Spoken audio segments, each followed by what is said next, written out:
Dear students, अब हम करेंगे कक्षा 8 की गणित कार्य पुस्तिका प्रखर का ओसीआर आधारित आधार रेखा मूल्यांकन भाग 1।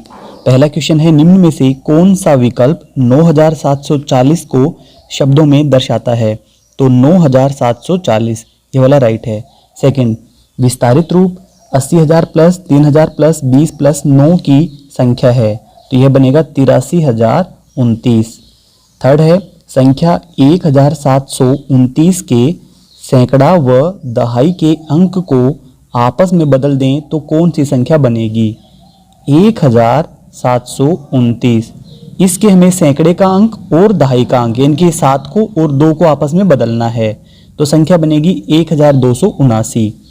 तीसरा, खाली बॉक्स में कौन सी संख्या आनी चाहिए? 75 की मल्टीप्लाई 10 से करेंगे हम, तो यह बनेगा 750। तो यहाँ पे 30 हम लिखेंगे, 30 लिखेंगे यहाँ पे। 30 गुना 5 150 बनेगा, 150 की गुना 5 से करेंगे तो यह बनेगा 750। आगे है पांचवा, एक तरबूज का 2/3 भाग 8 बच्चों में बराबर बराबर बांटना है। प्रत्येक बच्चे को पूरे तरबूज का कितना भाग मिलेगा? यानी कि 2/3 भाग पहले से ही है, अब इसको 8 भागों में बांटना है, तो यह वाला राइट होगा। आगे है सिक्स्थ, हल कीजिए। 564 को 12 से हमें भाग करना है, तो 12 चौके 48 और इसके बाद बचा फिर 8 4, तो इनके 7 से भाग चला जाएगा, इनके 47।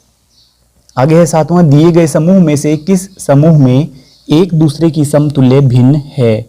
तो यह वाला जो पार्ट है 1/2, क्योंकि 2/4 भी 1/2 के बराबर होता है। थर्ड, दिए गए दशमलव भिन्न में से सबसे छोटी दशमलव संख्या है, तो यह जो लास्ट वाला है यह वाला राइट है, 0.0101। आगे है नाइन्थ वाला, निम्न में से सबसे छोटी भिन्न है। यहाँ पे हर सभी के बराबर हैं, तो यहाँ पे छोटे अंश वाली भिन्न सबसे छोटी होगी 2/6। 10वां है, निम्नलिखित में से कौन सी संख्या 279 का एक गुणनखंड है? तो इसका राइट आंसर होगा 9। आगे क्वेश्चन नंबर 11, दिए गए चित्र में कोण P, कोण Q एवं कोण R के मान क्रमशः होंगे।